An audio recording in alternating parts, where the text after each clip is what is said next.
Hey buddies, welcome to AmassGames. My name is Simon and today we're taking a look at the game My Little Scythe. Now I have played the big brother to My Little Scythe called regular Scythe, it's called Scythe, and this particular version is much more kid orientated. I wouldn't say the themes are particularly grim in Scythe, but it is very much this post-punk 1920s industrial sort of steampunk, or not steampunk, but industrial mode, which for some people might not enjoy. So I have read some interviews in the past. Very interesting to know that it's actually designed by Hobby Chow with daughter Vienna Chow, illustrated by Katie Chow, very much an in-family production here.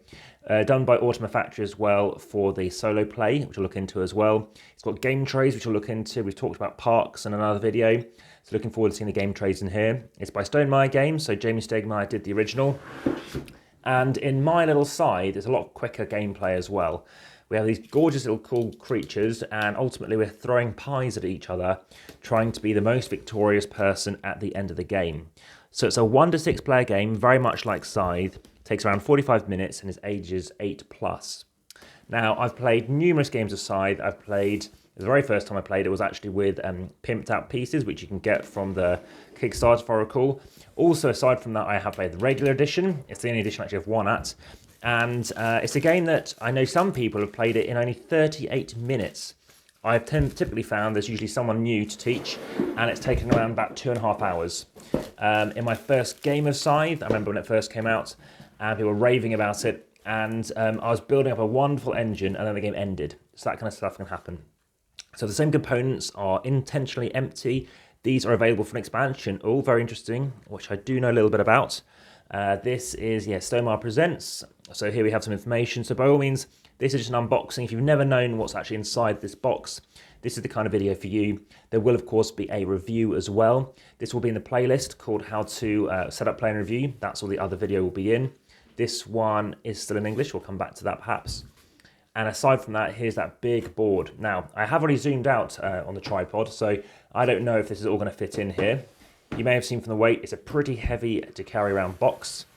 And as you know, if you check out the comments and descriptions, in particular the descriptions, I always weigh games because I often cycle. So, aside from that, please, in those descriptions, you'll have links through to Patreon and Instagram. So if you'd like to follow on Instagram, there's over 2,100 photos currently. And via Patreon, you can help support the channel as well.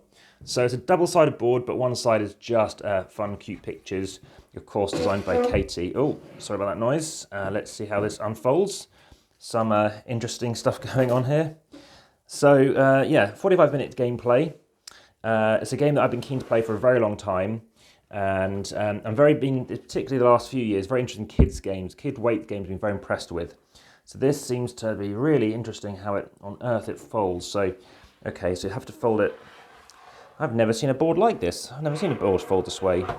Okay, so there we go. And it is very similar to Scythe. We have got a similar layout here. We have various point tracks and stuff like that, which we'll come back onto. I might even... I didn't want to put on the light too much due to glare. I'm actually thinking this natural daylight's doing a good job. Yeah, let me know what you think of that. But by all means, please, hit that like button. Show me you're enjoying the content. And if you haven't already, please subscribe and hit the notification bell about that review, of course. And there's various other playlists, including, the solo playthrough and stuff like that. So here we have all these hexagons where you can move about. Let's go through this. So we have the United Bear Kingdom in here. And I think I'll still keep this zoomed out. So we have various little factions we can talk about. We have got over here the achievement sheet, the first winners, each player counts, which I do like to play games all player count, just to see how things mix things up. We have difficulty settings. So this looks like it could well be this Automa. Oh no, the only rules necessary of 2 to 6 player games. I found the primary rule book, not this one. There you go, that's a solo play. That looks interesting as well. Let's see how tricky that gets. Wants to stay in touch. So those trophies we talked about. Quite small text, but doesn't seem to be an issue. Here are those player boards. Some weight to them. Obviously, they're not thick card, you can see. And not a linen finish, it feels like, but I'm very curious to see what kind of effects based on the quality that Stonemeier does put out. I have played many Stonemeier games. I've still got Charterstone unplayed as well. Right, we have some punching to do. Don't know if there'll be any bags. But let's crack on with that. Lots of spare bags from Azul Summer Pavilion, and lots of spare bags. Well, there are no bags in parks, which makes a lot of sense because it's very much an ecological game. And that video is currently, that's been unboxed and that is on the channel. And at time of recording, that'll be going live later on today. So we've got various bits of player aids, how you can do stuff. I can go out of the game for the time being. Let's look into this one. More of this, so more movement things. I think they could be unique. And yeah, this will be played definitely tomorrow, potentially today, alongside Parks and Summer Pavilion, amongst other games. And I'm very curious to see how it plays. Some people, and it is highly rated, say it's too light a game, but for me, that's nice. I don't think Scythe is particularly heavy. I don't think Viticulture necessarily, another Stonemeier game, is particularly heavy. But having a distinction in wine tasting, I can say that thematically, I have often won the game of Viticulture when you've never needed to make wine. My favourite part of Viticulture, and I have played the Essential Edition, I played the Essential Edition with Tuscany, I've played various other expansions, and my favourite is by far Visitors from the Rhine Valley. It's about £8 for a deck of cards, and it really changed up the game. It improves the interaction between players, it removes randomness, which I think I found was a problem with Viticulture, and lots of people highly rate that game as well, alongside Scythe, but I felt the randomness was a bit of an issue for me. So this is a kind of dudes on the map area control game, like Scythe. It keeps its key components. You've got this little central piece of that pie we talked about. So that pie, of course, we're throwing pies at each other. We're not just...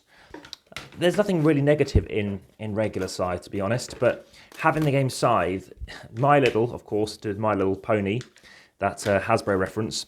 It's interesting how they've gone with the name Scythe, because telling a kid, hey, let's play a game involving, a sickle, involving some sort of sharp things just seems a bit ridiculous. So it is interesting why they chose to keep that there. Right, let's have a look at these guys. And now this is time, I think, to put on the light. Just really let those things shine. So fully paintable, it looks like. And we've got these various characters.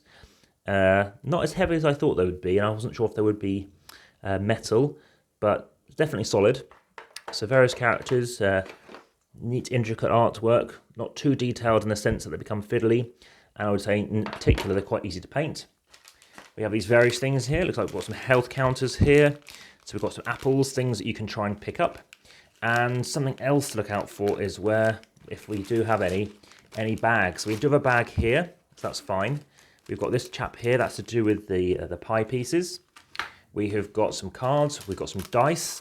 So, good thing about dice, as I thought there would be in this game, is there will be a dice distancing video. That's to see how far dice roll, to let you know maybe if you need to use a dice tray. Currently there are 34 videos uploaded or being uploaded to the channel, and you can find a playlist for that as well on the channel. So hopefully you'll find that of interest. Quick look at these cards, just to see how they are. And then we're on to that final deck to look through, which is this one here. So a fair amount of components, still stuff to be packed away. And let's just need to get into this thing again. So let's see how that works. Right, that's it. So I like to play lots of games, and for me, playing a game in 45 minutes over potentially, like I said, that 2.5 hour experience, that's really good to know I can get it down quicker. These indeed are feeling very plasticky, linen-like, which is great. Great to know that you can play a game, perhaps even eating pies at the same time, which is going to be really good to know. So this will be a game where you're moving, and you're going to be encountering your opponents, and where you're looking to ultimately achieve various different goals, maybe some hidden goals, and meeting those objectives. And goals with objectives is something I know some people really enjoy. Someone who I know has a young child who's about 5 and waiting for them to become 6, I think, and reaching that kind of key cuspy age where they can hit this kind of these kind of games.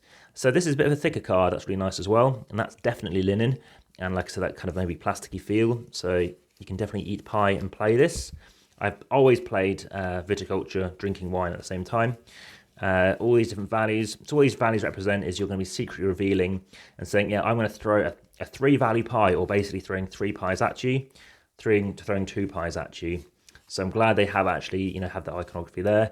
Throwing 4 pies, look how fast those pies are flying. That's definitely going to do some damage. And they might get burnt, some hot pies. So you're using different values to try and attack each other. And now I need to keep an eye out. And if it's games trays and it's anything like Parks, this should pack away very nicely. So to do that, you need to, of course, consider where everything came from, which is where we have these bits over here. So these bits go in that corner, etc. Well, I'll look up the rules to double check how it goes. It looks like these pieces just stay loose, so that may be how that works as well. I've kind of run over time, but I look forward to bringing you how that works. Hopefully you found it of interest. Hopefully you found something there which tells you a little bit about what My Little Scythe is about and whether, of course, it's for you. Plastic pieces, not wooden, so that wouldn't get lost in the pie. Make sure you don't swallow them. Okay, this has been the video, the unboxing, the preview for My Little Scythe by Stonemeier Games, and this is AmassGames.